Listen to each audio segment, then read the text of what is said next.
So I'm Scott. I produced the film and directed it, and was also a writer.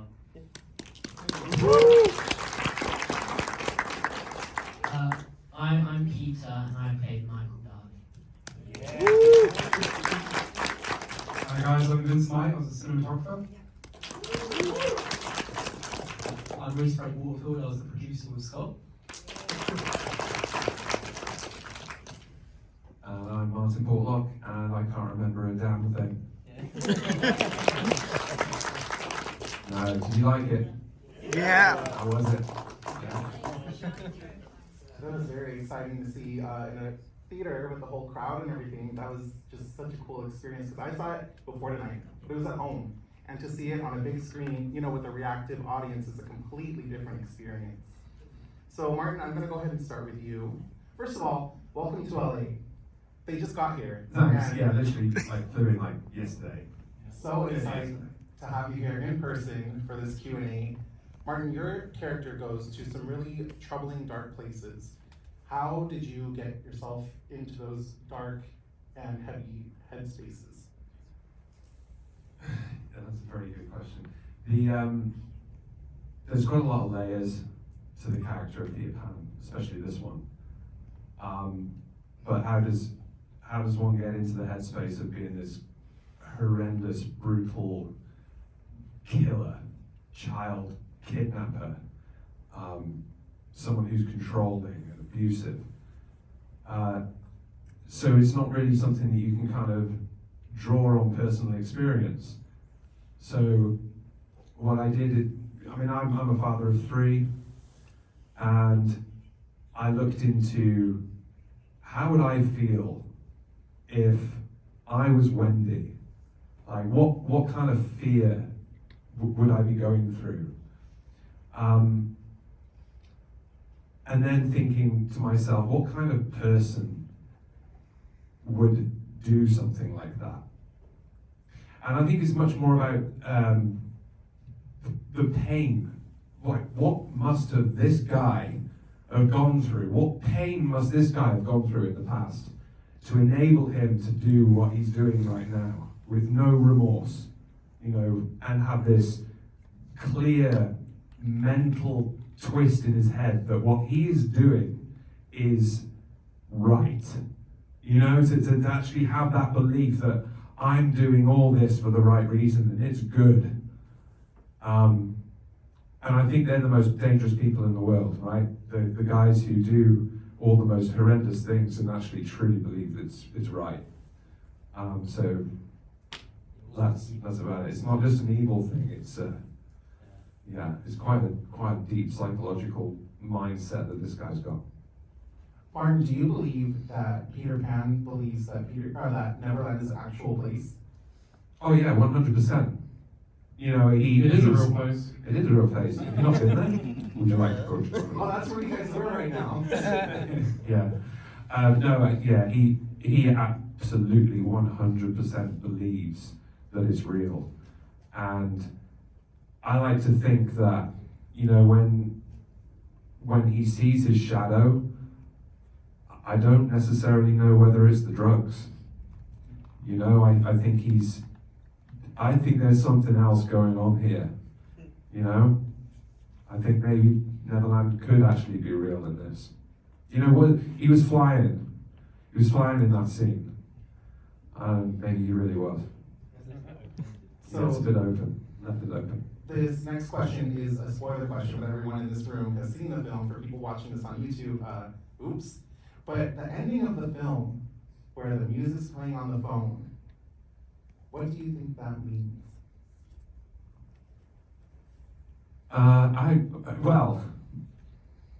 What do you think it means? You're filming. You're filming. What do you think it means? It's not an answer to the question. What do you think it means? A sequel. Sorry, Scott, we're gonna have to go right in. All right. It was actually a surprise for me because I haven't seen the movie. Yeah. That was the first time I've seen this film. Yeah, half the country have seen it before Martin. Yeah, bastards. All right, so up next I want to talk to Peter. How great was Peter as Michael Darling in this film, guys? You smashed it, bro. This film is just such a great showcase of your emotional range as an actor, and I just think people are really going to love your performance in this film. But this is your first time in LA, and I already know this, but for people in this room who do not know this, what are some of the things that you're looking forward to doing the most while you're in town? Well, I mean, I visited the Walk of Fame first, and then... I visited the Walk of Fame first, and then saw the Hollywood sign. But the food place I want to go is Raising Cane's first.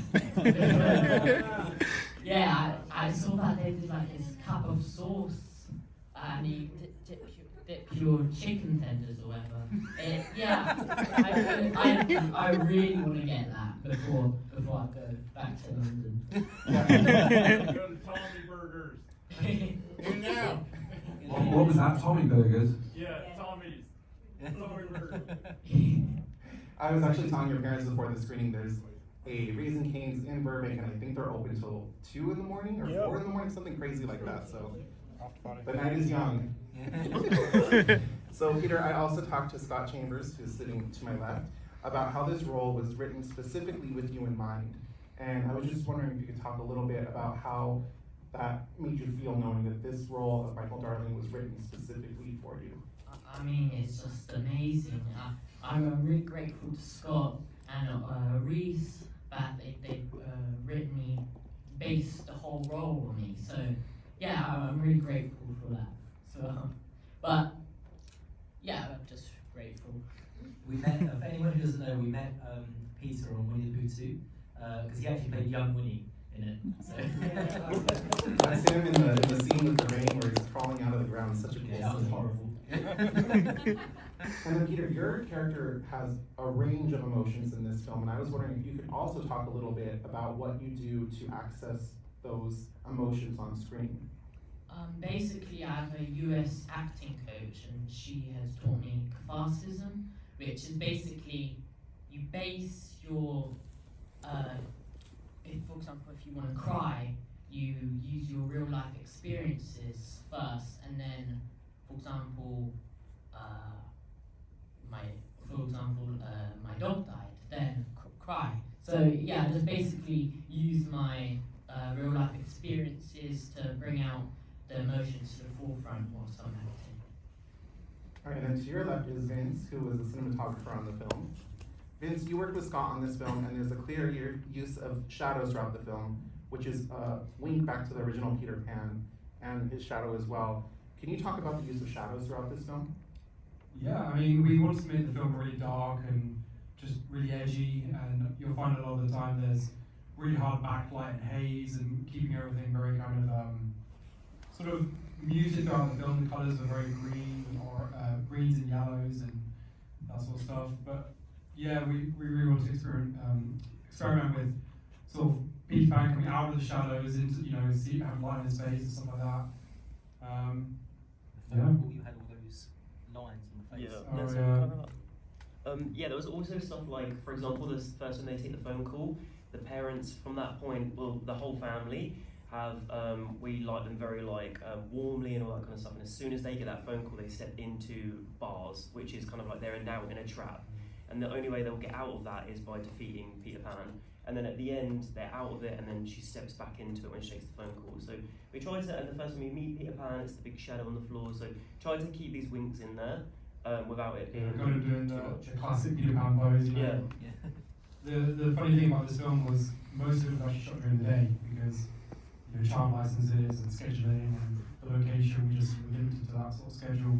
So all of Peter Pan's house is during the day with the windows blacked out, or us building little tents to put the lights through, which really made it hard. And especially some of the rooms were like sort of 4 floors up, and we can't really get lights through the windows. So I was limited to putting lights into mirrors and making shapes on walls and all sorts. But yeah, I think we made it work. And then Vince, can you also talk about some of the cameras that you used to film this? Because I know that there were some establishing shots and some drone shots that you used. What went on when you were making those specific scenes? What went on, sorry? So the overhead shot that I'm thinking of specifically when Wendy Darling is driving, did you use a drone to get that kind of shot, and was that your first time working with something like that? Yeah, we had like a drone unit that would sort of come in and they handle those kind of things because we had such a tight schedule. We sort of got, we'd be handling all the narrative stuff and the action and everything like that, and then a couple of drawing shots were sort of done on like a DJI drone, and then yeah, the main camera was on a red helium. All right, and then Scott, I am so curious, how did this idea of Peter Pan come about? How did you go from the Peter Pan that we all know and love from our childhoods to what we see behind us right now? It's Scott's mind. Yeah, so actually it was a weird process because we actually had an entirely different script to begin with, and it was written, and it was me and Matt Leslie who did Winnie the Pooh 2 and all that kind of stuff, and we have the script is on my computer, and it would work now perfectly as a sequel. The whole film was set in Neverland. You got your crocodiles, VFX jumping out, doing all sorts. Tinkerbell was flying and all that crap. But when we then did Winnie the Pooh, Blood and Honey 2, and it was absolute hell to shoot it because it was just, we aimed too high basically, and every single day, like I think the three of us were just hating it. And I just went, I don't think I can make that script anymore. And then when I went to budgeting it, I was just like, I think this is gonna be impossible, and I'm gonna like, I'm not going to Peter Pan, do you, basically, climbs through windows and says, come to Neverland, and you never see him again. So I was like, okay, cool, instantly, it was like, I got it, and I was like, we can just play with this. And yeah, it would be amazing to have VFX crocodiles and all that, but you don't want it to look like a load of shit, do you know what I mean? Like, and then I'm sure everyone on the internet would be going, this looks crap, blah, blah, blah. So I was like, let's just tone it all down, scale it all down, and because I come from an acting background, I'm way more interested in like, following characters and giving them like, various obstacles and all that to get through. So Wendy was a lot of fun to play with, and obviously Peter Pan. And I always write characters that I would want to play. I don't really like the cliches like the drunk, the bitch, the slut. I don't really, it's not really my type of thing. So I tried to really create characters that like I'd met before and felt like three-dimensional and stuff. So yeah, that's how I came to this.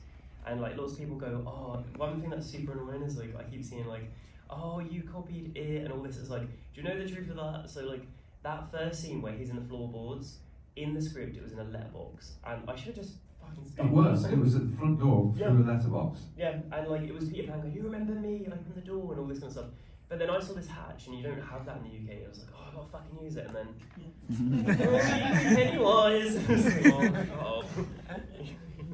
And then another thing I wanted to talk to you about was the tone of the film. It's much darker and I would say more serious than the Blood and Honey 1 and 2. How did you settle on this specific tone for the film? Yeah, so number one, again, it's super important to be excited to direct these. Like, if my heart wasn't in this, like, I'd have shot it like a TV episode or something, like wide, close close, and just moving on. So you have to be really, really excited. And like for me, like I just really like serious stuff. I love like French cinema, and there's like a couple of winks in there, like Switchblade romance and stuff like that. And that's like what really excites me. So as a director, I just knew that every day I'd want to give it 100% if it was something that I was like really into. So that was number one. And then number two, we're setting up for the Pooniverse. And when you get to Pooniverse Monsters Assemble, which is our version of the Avengers, I need you to absolutely hate Peter Pan, because we're not going to get time to kind of give you massive backstories, because there's going to be 10 characters in that are slashing everyone up, and I need you to instantly not like him, and he's going to be very pally with Mary Poppins and Mad Hatter. They're going to get on really well. So yeah, you're going to have the big bads and then the bads, and I'm hoping Peter Pan makes people like Pooh quite nice in comparison. If and hopefully when there is a sequel to this film, where would you like to see Peter Pan go other than Raising Cane's? So well, the script I have genuinely works, but it is all about if this does well, because I still can't shoot that on this budget, so I need more money. But I would love to actually make that script that we have, and it is set in, I believe at the end of this, like, it's not just drugs, there is Neverland, and he is some kind of god there, and the script completely gives every single thing that you're going to want, you know, from like the Disney stuff and all that, like all those fun elements are in there, but again, we want to execute it well and not just Can give you, you guys can you cash make grabs. me a better fighter? Yeah. When I'm in control, I'm nailing everyone, but as soon as I'm fighting anyone, I'm useless. Yeah.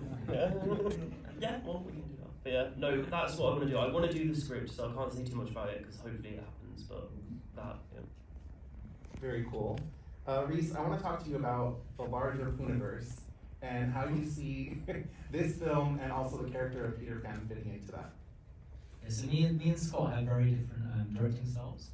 That's why Scott went for this one, because it was a lot more kind of serious, whereas I'm way more campy. Like, you can kind of see with me and yeah, this character, when we're heading into Pooniverse, yeah, there's going to be kind of two different sides. You know, you're going to want to see a lot of the monsters. It needs to be really like action intense, and you know, you kind of have to follow the villains for a lot of that. So we need to come up with this alternative side, which is like the bigger bads. And yeah, Peter Pan is going to be on the side of the big bad. Doesn't necessarily mean he's going to be the biggest bigger bad. There is someone else orchestrating some of this, who he's kind of working with. So I don't want to spoil too much of that. Oh, very exciting. Actually, did you guys catch that Rhys has a cameo in this film? Oh, no. Do you want to talk about that a little bit? Because I don't know how many people actually spotted you. It's very quick, but it's a very cool Hopefully not, cameo. I think they should rewind it and show It was in the circus scene, so when you had all of the extras there, you know, we all have to kind of put muck in and make it feel as busy as possible. So, and it's actually the director of Bambi. He was on set, he was editing it, and I was kind of doing all the logistical stuff and like location managing. And yeah, they needed a few extras in there. So I got dressed up like Winnie the Pooh, so I had a yellow face paint on, little pigtails, and Dan, the director, had some antlers on him to look like Bambi. And if you actually pause it one moment, I'm riding Dan. So I'm like riding him like a cowboy in the background.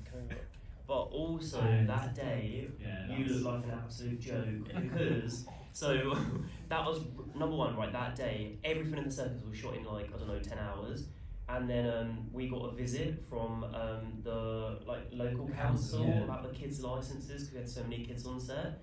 So I'm trying to direct this film, and I'm thinking I've not even really started shooting with Pete yet, and he's like one of my main characters.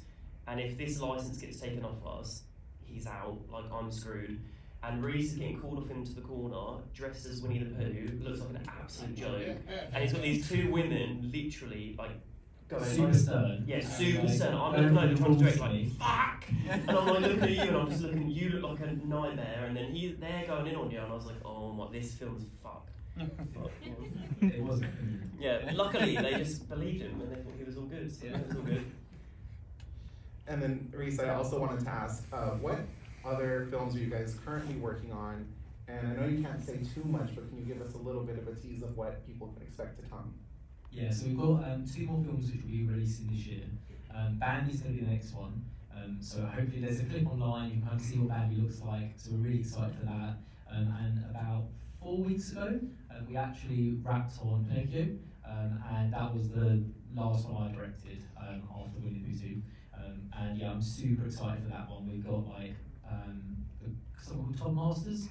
He's kind of involved, and he was doing the puppet for it. He made Brahms from The Boy, and he did Chucky for Child's Play. So the doll is absolutely amazing. It's awesome. It's fully practical. So that was a nightmare to deal with and to shoot.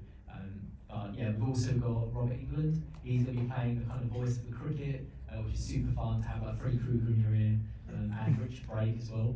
So he's playing Geppetto, and he was amazing to work with. So yeah, we're super excited for those films. And then Spooniverse. Very exciting. So I'm going to open it up to audience questions, but before I do that, I have one question for anyone who wants to answer this, because I think that your cameo is such a fun one. Are there any other Easter eggs that any of you can think of that audiences should look out for the next time that they watch this? I've got one. So you know when he says, "Oh, would you like to hear a story?" and he goes over to the shelf. If you have a quiet look on the one side of the shelf, there's a row of books, and they're all labelled from the Twisted Childhood universe of each film. Yeah, and if you pause them, you can see some sneak peeks of what we've got coming, which we haven't announced yet. So that's quite fun, but you have to really zoom in. But also the lady that plays Wendy's mum, she, obviously I'm Christopher Robin in Winnie the Pooh 2, and she was my therapist in that.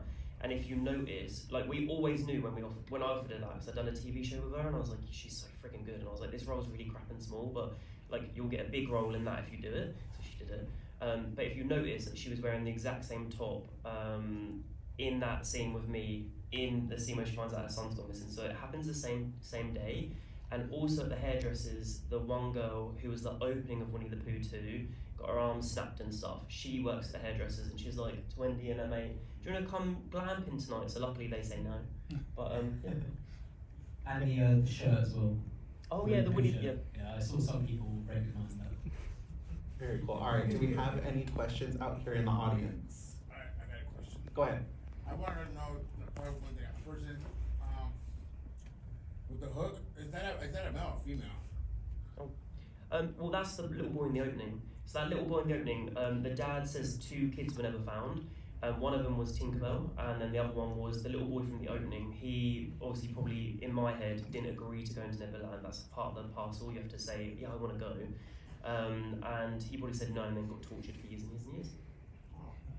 You remember when Wendy stepped on his photograph when she was in the basement? Remember that from the kid from the beginning? All right, go ahead. Alright, hi.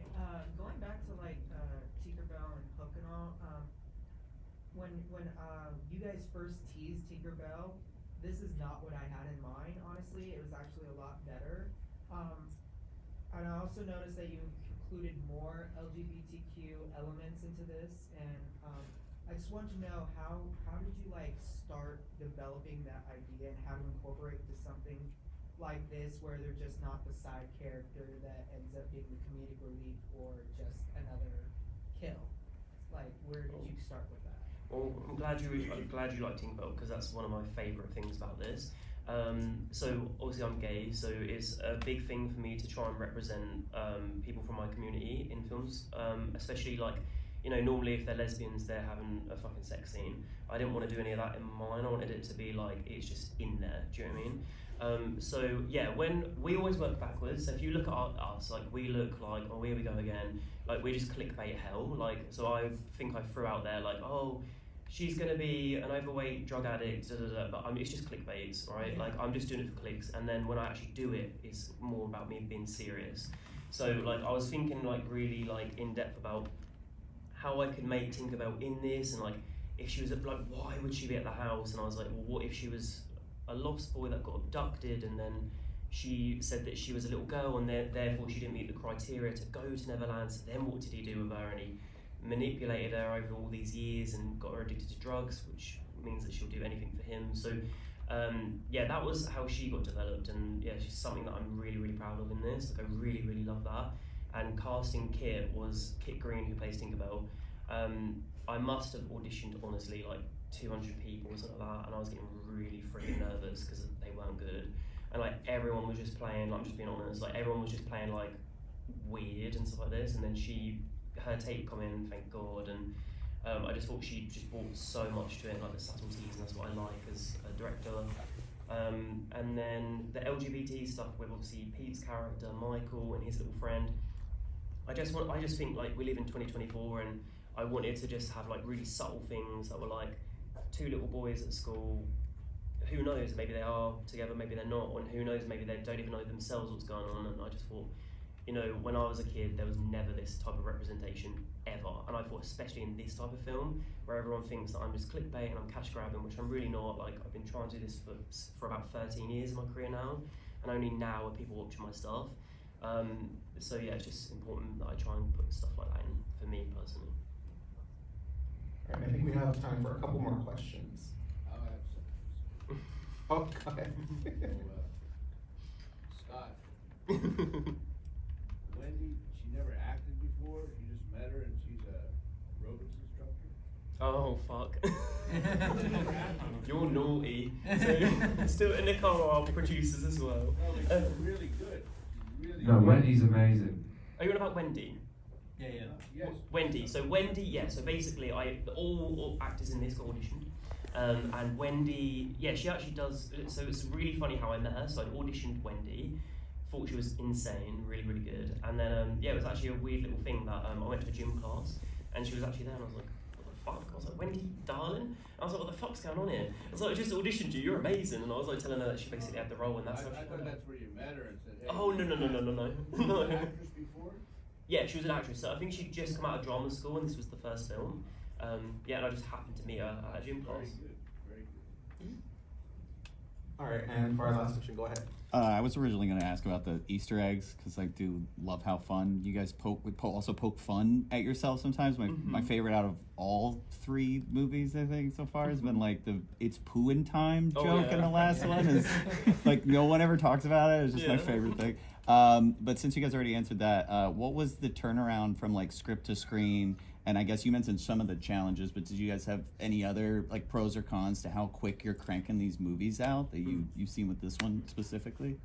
So it's really frustratingly, I had a script for this that I obviously didn't use, probably October 22 or something, and then whilst we were shooting Bambi, obviously I didn't direct that, me and Rhys produced it, and by the time you get on set, hopefully if you've done all your work properly, like you can hopefully take a step back a little bit. So I was actually just writing the script for Peter Pan literally on set of producing Bambi. And by the time Bambi wrapped, so in 14 days I'd had a script, and then I just was trying to get people to read it and give me notes and stuff like that, and just going from there. And then we shot it in April, so we had the Winnie the Pooh, we were out in LA doing all the Winnie the Pooh stuff for the sequel, and then we got back, and a week later I was on set directing it. I had a longer shoot because it's way more condensed. If you look at the amount of actors I've got and locations, it's actually a lot more scaled down. So I actually made it so I had like a 25-day shoot, which I think was the same as Winnie 2, or maybe longer. And then once that was done, it was edited. I had an editor on set who was the director of Bambi, and he was like doing it every single day.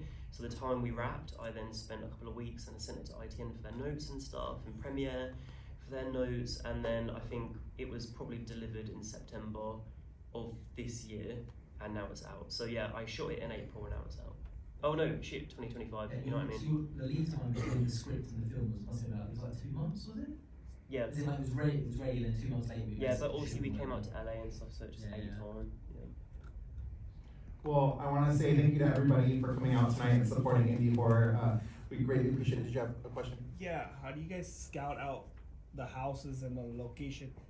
Is this in London or outside of London? Because the houses are amazing and like the settings. So like, how do you guys come about? Well, yeah, the locations are absolutely everything to any film, because it's one of those things, if you have a crap background, it's going to look like shit. So I really focus on that, and I put a load of budget into that. So some of them is in London, and then the big house where Peter Pan lives, that's actually in Wales. So I made everyone do a big trek for me up there, but the set designers, it was an emptied, abandoned all-boys boarding school. So it used to be an all-boys boarding school. So It's actually haunted as well. yeah, and they do ghost hunts there. Yeah, but my amazing set designers, I think they had £15,000 budget, and they transformed an empty house into what you saw. So every single thing is them, and I'm really proud of them. And they did That's pretty cool. well. It sets a lot of the movie, you know. Yeah. Yeah, so thank you everybody for coming out tonight. We greatly appreciate you being here. Thanks. Thank you to everybody for joining me tonight up on stage. I greatly appreciate you guys as well.